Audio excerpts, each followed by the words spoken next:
Hello students, आप सभी बच्चे पढ़ रहे थे केमिस्ट्री के second chapter is matter around us pure से मैटर के बारे में।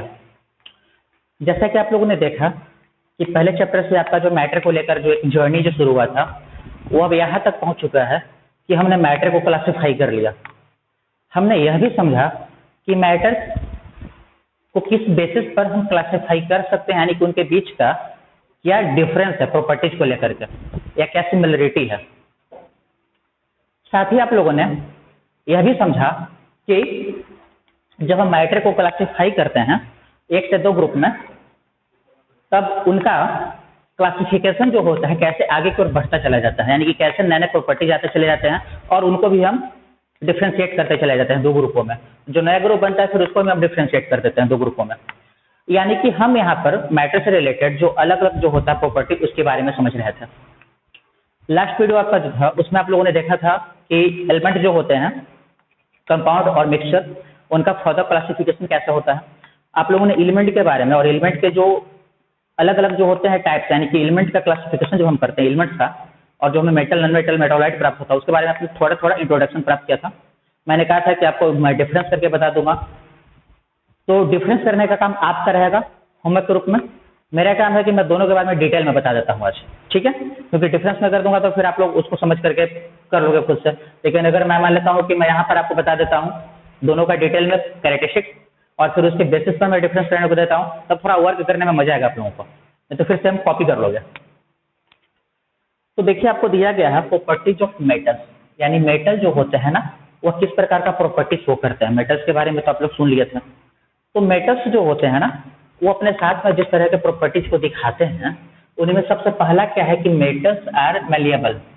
ठीक है, इसका मतलब क्या निकला? इसका मतलब निकला metals can be beaten into thin sheet with hammer. Metals जो है अगर हम उनको पीटे हैमर से तो वो बहुत ही पतला सा शीट में कन्वर्ट हो जाएगा बिना ब्रोकन, बिना टूटे हुए। जैसे मान लेते हैं कि आप यूज करते हैं खाना पैक करने वाला जो एल्युमिनियम फॉयल जो आता है, ठीक है, फूड आइटम पैक करने वाला, तो आप देखते होंगे ना कितना पतला वो शीट होता है। बिल्कुल, यानी कि उसमें इतना एबिलिटी था कि वो बिना ब्रोकन, बिना टूटे हुए वो फैल सके, ठीक है ना। इस वजह से उसमें वो कन्वर्ट हो पाया, नहीं तो कन्वर्ट वहां तक वो नहीं हो पाता। आप और भी बहुत जगह पर देखे होंगे, जैसे आपने देखे होंगे, आप देखे होंगे कि लोहार को काम करते हुए जो आयरन से जो बनाते हैं अलग अलग तरह के टूल्स वगैरह को, इक्विपमेंट्स को, तब आप वहाँ पर क्या देखते हैं कि वो जब बना रहे होते हैं तो हैमर से पीटते रहते हैं लगातार लोहे को गर्म करके उसको, ठीक है ना, और वो फैलता जाता है बिना टूटे हुए। एक प्रॉपर्टी पाया जाता है मेटल के साथ। सेकेंड है मेटल्स आर डक्टाइल। इसका मतलब क्या निकला? इसका मतलब निकला कि it mean metal can be draw into thin wire. अगर हम चाहें तो मेटल को ड्रॉ कर सकते हैं, उसको खींच सकते हैं बिल्कुल पतला वायर में, वो भी टूटेगा नहीं, बिल्कुल पतला वायर में कन्वर्ट होता चला जाएगा। इसका एग्जांपल आपको देखने को मिलता है कहाँ? जहाँ पर हम देखते हैं कि ज्वेलरी का काम हो रहा है, ठीक है, वहाँ पर हम क्या देखते हैं कि बिल्कुल पतला सा जो होता है मेटल जो होता है उसका यूज किया जाता है वहाँ पर क्या करने में, उसका यूज किया जाता है वहाँ पर ज्वेलरी बनाने में, ठीक है। और मेटल का जब यूज होता है ज्वेलरी बनाने में, मतलब कि सिल्वर या फिर ये जो होता है गोल्ड जो होता है, उसमें क्या देखते हैं कि वो बिना टूटे हुए, बिना ब्रोकन हुए बिल्कुल पतला जो होता है बिल्कुल वायर के रूप में वो कन्वर्ट हो सकता है, ठीक है। और तब उसका यूज किया जाता है डिजाइन देने के लिए, जो ज्वेलरी का आइटम होता है उसको, ठीक है। यानी कि उतना जो आप देखते हो हल्का फुल्का अलग अलग डिजाइन वाला जो ज्वेलरी देखते हो बिल्कुल पतला वायर ऐसा संरचना उसका स्ट्रक्चर जो होता है ना, इसलिए हो पाता है क्योंकि वो डक्टाइल होता है। इसके बाद मेटल्स जो होते हैं गुड कंडक्टर होते हैं हीट और इलेक्ट्रिसिटी के। इसका मतलब क्या हुआ? It means it allow that heat and electricity to flow through it. यानी मेटल्स जो होता है ना वो अलाउ करते हैं कि इसको हीट और इलेक्ट्रिसिटी को, कि तुम खुद, यानी कि खुद जो है ना मेरे में से पास हो सकते हो, हम तुमको अलाउ करेंगे जाने देने का, समझ गए। अगर हम यहाँ पर इसको कंपेयर करें, इसको अगर हम देखें नॉन मेटल से, तब ये पॉसिबल नहीं है, ठीक है। यानी मेटल्स जो होते हैं वह कहलाते हैं हीट और इलेक्ट्रिसिटी के गुड कंडक्टर। यहाँ पर आगे आपको दिया गया है metals are solid at room temperature, ठीक है। मेटल्स जो होते हैं यह रूम टेम्परेचर पर सॉलिड होते हैं। यहाँ पर आपको एक्सेप्शनल जो होता है ये आ जाता है मरकरी, ठीक है, पारा। यह रूम टेम्परेचर के ऊपर जो है सॉलिड नहीं होता। यह रूम टेम्परेचर पर जाते ही, या आप ऐसे भी उसको देखोगे तो आप पाओगे कि वो क्या है, लिक्विड फॉर्म है, जिसका यूज किया जाता है थर्मोमीटर में टेम्परेचर को मेजर करने के लिए। इसके बाद यहाँ पर आगे आपको दिया गया है एक और प्रॉपर्टी, मेटल्स आर लस्ट्रस। इसका मतलब मेटल्स जो होते हैं ना, उनका सरफेस जो होता है वो शाइनिंग होता है, यानी कि उनमें एक प्रकार का चमक होता है। हम कहते हैं कि उसमें धातुई चमक है, और उसके आधार पर हम उनको आइडेंटिफाई भी करते हैं। जैसे देखिएगा कि नया मान लेते हैं कि मेटल का एल्युमिनियम है, उसका वायर ही लग रहा है आपके आसपास में इलेक्ट्रिसिटी के कंडक्शन के लिए सप्लाई करने के लिए, तब क्या देखिएगा कि बिल्कुल उसमें चमक रहेगा, ठीक है ना। उसके ऊपर जब सनलाइट पड़ेगा तो रिफ्लेक्ट होकर के आएगा, बिल्कुल चमकता हुआ आपको दिखाई पड़ेगा वहां पर वो। तो इस तरह से हम यहाँ पर देख रहे हैं कि मेटल्स से रिलेटेड हम लोगों ने अब तक 4-5 प्रॉपर्टीज को समझ लिया है, ठीक है। अब यहाँ पर ध्यान रखिएगा कि साइंस में कोई भी चीज जो होता है, हम ये नहीं कह सकते हैं कि बिल्कुल ये जो फैक्ट जो है ना ये 110% ट्रू है, क्योंकि हम जिसके बारे में बात कर रहे होता है ना उससे रिलेटेड कुछ ऐसी भी चीजें होती हैं जो एक्सेप्शन में चली जाती हैं। जैसे कि देखिए, मैं फिर से अगले में बात करूंगा। अभी तो आपने यहाँ पर देखा था कि सभी मेटल सॉलिड होता है रूम टेम्परेचर पे, एक्सेप्शनल क्या गया था, मरकरी। अब यहाँ पर हम लोग बात कर लेते हैं, मेटल्स जो होते हैं ये जनरली हार्ड होते हैं, ठीक है। लेकिन यहाँ भी अगर हम देखेंगे, हार्ड का मतलब क्या हुआ पहले समझ लीजिए। मान लेते हैं कि कॉपर है, एल्युमिनियम है, आयरन है, अगर आपको कहा जाए इसे कट करने को, इसे काटने को कहा जाए एक चाकू से, नाइफ से, पॉसिबल है नहीं, यानी वो हार्ड है, कठोर है, सख्त है, बिल्कुल इसे नहीं कट रहा है। लेकिन अब यहाँ पर अगर हम लें सोडियम को, और अगर हम इसको अगर मान लेते हैं कि नाइफ की सहायता से अगर काटना चाहें तो क्या होगा, सोडियम क्या करेगा, सोडियम को क्या होगा, वो काट देगा। यानी कि सोडियम क्या मेटल है, बट नाइफ क्या करेगा, उसको काट देगा, ठीक है ना। इसका मतलब यहाँ पर हम कह सकते हैं कि इसमें भी एक्सेप्शनल शामिल है, और वो कौन हो सकता है, सोडियम हो सकता है, ठीक है, पोटेशियम वगैरह ये सब, यानी वो कट जाएगा वहां पे, यानी हार्ड नहीं है। आगे हम लोग देखते हैं कि मेटल्स जो होता है ना यूजुअली स्ट्रांग होता है। अब सीधी सी बात है कि हार्ड होगा, उसके पार्टिकल्स के बीच का जो बॉन्डिंग होगा बहुत ही जबरदस्त होगा। इसका मतलब है कि वो स्ट्रांग तो होगा ही, मजबूत तो होगा ही। तो it mean it can hold large weight without break. इसका मतलब क्या निकलता है कि मेटल जो होते हैं ना ये बिना टूटे हुए इनका इस्तेमाल किया जा सकता है कि भारी भारी चीजों को उठा ले। जैसे कि क्रेन देखिए, क्रेन में क्या देखते हैं हम कि उसमें क्षमता रहता है कि बहुत भारी भारी जो होता है आर्टिकल्स जो होते हैं उनको भी उठा ले सकता है, समझ गए ना, यानी वो टूटेगा नहीं। एक बहुत ही बढ़िया प्रॉपर्टी है मेटल का कि वो टूटेगा नहीं, इसी वजह से इसका यूज किया जा रहा है वहां पर उठाने के लिए भारी चीजों को।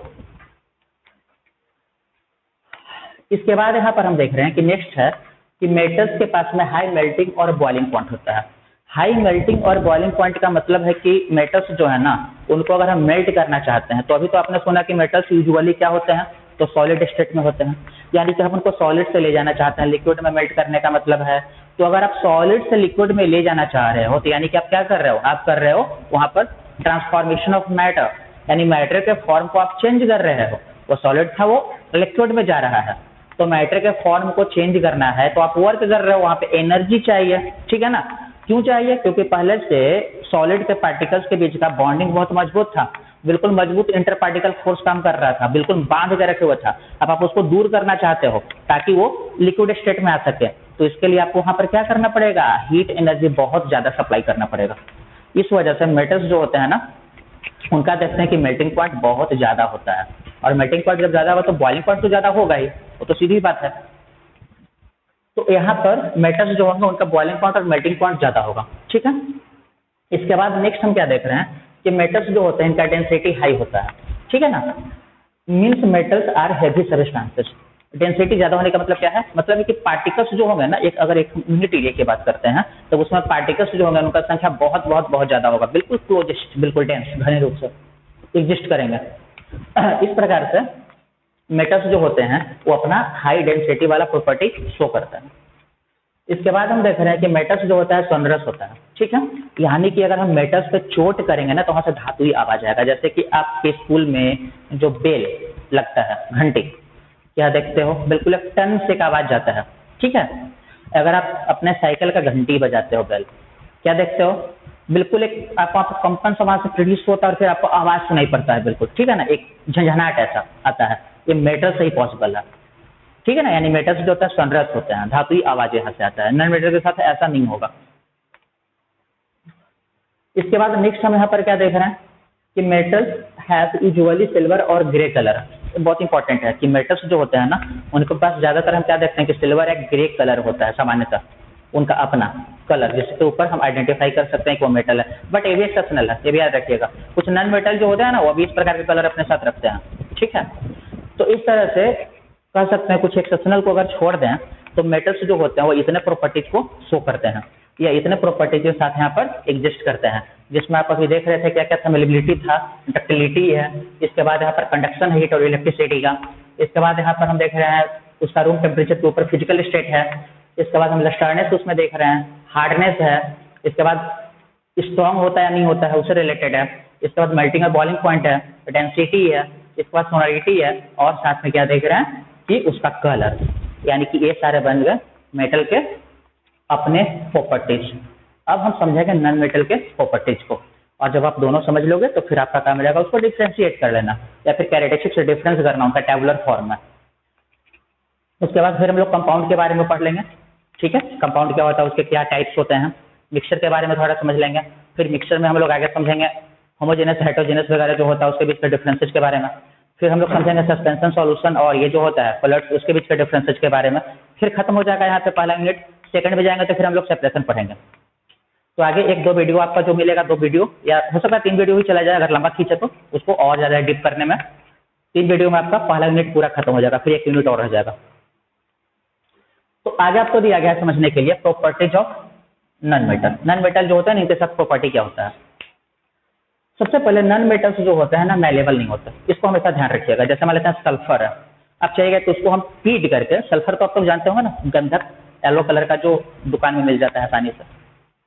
तो ये जो सल्फर जो होता है अगर हम उसको पीटें, हैमरिंग करें तो क्या होगा, वो क्या फैलेगा, चीट के रूप में नहीं, वो ब्रिटल है ना, भुरभुरा, बिल्कुल वो पाउडर के रूप में आ जाएगा, पॉसिबल नहीं है। इसके बाद नॉन मेटल जो होता है डक्टाइल नहीं होता, non metal are not ductile, non metal जो है डक्टाइल नहीं होता। इसका मतलब क्या है, it means can not draw into wire. आप समझ सकते हो कि जब उसमें मेलेबिलिटी नहीं है तो डक्टिलिटी तो उसमें कहाँ से आएगा, यानी कि उसको अगर हम चाहें कि पतला वायर में कन्वर्ट कर दें उसको बिल्कुल खींचते हो तो ये भी पॉसिबल नहीं है। उनका पार्टिकल्स के बीच का इतना कमजोर फोर्स है नहीं, को ब्रेक कर जाएगा, टूट जाएगा, ठीक है ना, उसको हम खींच नहीं सकते हैं वायर के रूप में।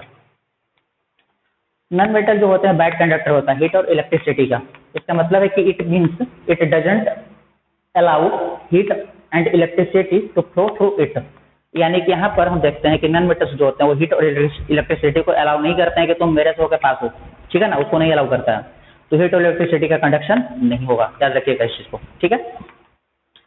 इसके बाद आगे यहाँ पर एक चीज और देख लीजिए, एक्सेप्शनल भी एक होता है, जैसे कि हीट और इलेक्ट्रिसिटी जो है ना उसका तो बैड कंडक्टर है नॉन मेटल, बट यहाँ पर देखते हैं कि नॉन मेटल में आता है कार्बन। कार्बन के बारे में आप लोगों को पूरा पढ़ना है डिटेल, आगे जाओगे तो। कार्बन एक ऐसा इकलौता है एलिमेंट जो अकेले लाखों की संख्या में कंपाउंड फॉर्म करता है। 2 प्रॉपर्टीज होता है, कैटिनेशन होता है, ठीक है ना, दूसरा टेट्रावैलेंसी होता है, उसकी वजह से आगे समझिएगा। तो कार्बन के एलोट्रॉप्स होते हैं, एलोट्रॉप्स यानी कि एक ही सब्सटेंस या पदार्थ जो है ना अलग अलग फॉर्म्स में पाया जाता है ना, एलोट्रॉपी वो घटना होता है फिनोमेना, और एलोट्रॉप्स होते हैं कार्बन के अपने, यानी कि उसके कुछ और रूप होते हैं दूसरे जिसमें कार्बन एग्जिस्ट करता है। उसमें एक आता है जिसको हम लोग जानते हैं यहाँ पर ग्रेफाइट के नाम से, जिसको आप लोग अच्छे से जानते हो, आप लोग जो पेंसिल यूज करते हो ना उसका जो लीड जो होता है ना वो ग्रेफाइट का ही होता है, ठीक है। उसमें एबिलिटी होता है इलेक्ट्रिसिटी को कंडक्ट करने का।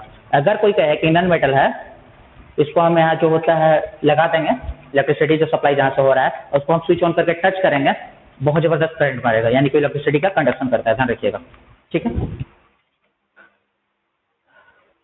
इसके बाद आगे आपको यहाँ पर दिया गया है non metal are generally soft. Non metal जो होते हैं सॉफ्ट होते हैं, यानी कि आप उसको चाकू से काट सकते हैं, चाकू से आसानी से आप उसको काट सकते हैं, ठीक है ना, वो हार्ड नहीं होता है, कि आप कोशिश करो तो कटेगा नहीं। इसके बाद नॉन मेटल जो होता है ना इनका लो होता है tensile strength, it means can not hold heavy substances. अगर हम चाहें कि नॉन मेटल जो होते हैं इनका यूज करें हेवी सब्सटेंसेस को होल्ड करने के लिए, उसको उठाने के लिए, खींचने के लिए या टांग करके रखने के लिए संभव नहीं है।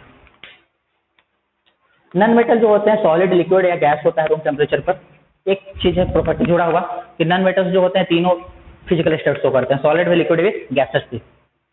जैसे एग्जाम्पल अगर मान लेते हैं कि हम लेते हैं ऑक्सीजन को, हाइड्रोजन को तो गैसेस होता है, अगर आप कार्बन को ले लेंगे, सल्फर को, तो क्या सॉलिड होगा वो। इसके बाद यहाँ पर आगे आपको दिया गया है नॉन मेटल जो होते हैं इनका बॉइलिंग पॉइंट और मेल्टिंग पॉइंट लो होता है। इसका मतलब है कि मेल्ट या इसको वेपराइज करना जो है आसान है कम टेम्परेचर पर ही, है ना। कम टेम्परेचर पर ही वो क्या होगा, यहाँ आसानी से जो है वेपराइज हो जाएगा मेल्ट होने के बाद में, ठीक है। यानी मेल्टिंग पॉइंट, बॉइलिंग पॉइंट उसका लो होगा, इसको ध्यान रखिएगा हमेशा नॉन मेटल के साथ में। नॉन मेटल्स जो होते हैं इनका डेंसिटी लो होता है, ठीक है। इसका मतलब है कि ये लाइट होता है वेट में, यानी कि वजन में हल्का होगा मेटल के कंपेरिजन में। अगर एक बराबर आप कह सकते हो सेम साइज वाला एक अगर हम ले लेते हैं लोहे का टुकड़ा, एक सल्फर का ले लें, दोनों को अगर हम तुलना करें वेट के मामले में तो लोहा भारी पड़ जाएगा उसके ऊपर, याद रखिएगा। नॉन मेटल जो है ना ये सोनरस नहीं होता है, यानी कि अगर हम यहाँ इसको पीटें तो इससे वैसा धातुई आवाज नहीं आता है जैसा आता है किसके साथ, मेटल के साथ। सोनोरिटी नहीं होता है, वो जो झंझनाहट जो होना चाहिए उस प्रकार का। इसके बाद यहाँ पर देखते हैं कि नॉन मेटल जो होता है ये अलग अलग कलर्स का होता है, एक अलग प्रॉपर्टी है नॉन मेटल के साथ। उनका कलर जो है कोई फिक्स नहीं होता है कि ये 2-3 कलर में ही पाया जाएगा, नहीं, वो अलग अलग कलर्स के साथ एग्जिस्ट करेंगे। तो ये आपका हो गया नॉन मेटल का प्रॉपर्टी, यानी किस तरह से आपने यहाँ पर समझा मेटल के प्रॉपर्टीज के बारे में और आपने समझा नॉन मेटल के प्रॉपर्टीज के बारे में, ठीक है। ये टॉपिक यहाँ पर खत्म होता है। अब आप खुद से डिफरेंस कर सकते हो अपने नॉलेज को इंप्रूव करने के लिए। आने वाले वीडियोज में आप लोगों को क्या पढ़ने को मिलेगा मैंने बता दिया। कंपाउंड से हम लोग शुरू करेंगे और आगे की ओर बढ़ेंगे और फिर हम लोग सस्पेंशन कॉलॉइड्स तब जाएंगे। हम लोग सॉल्यूशंस के बारे में पढ़ेंगे, सैचुरेटेड अनसैचुरेटेड सॉल्यूशन क्या होता है हम लोग उसके बारे में समझेंगे, थोड़ा सा न्यूमेरिकल्स उसमें आता है उसके बारे में भी हम लोग समझेंगे। तो आगे आने वाले 2-3 वीडियोज में आपका ये यूनिट जो है खत्म हो जाएगा। नेक्स्ट यूनिट में जब हम लोग जाएंगे इसी चैप्टर के नेक्स्ट यूनिट में, तब वहाँ हम लोग पढ़ेंगे फिर सेपरेशन के बारे में, ठीक है। तो आज का वीडियो में इतना पर ही खत्म कर रहा हूँ।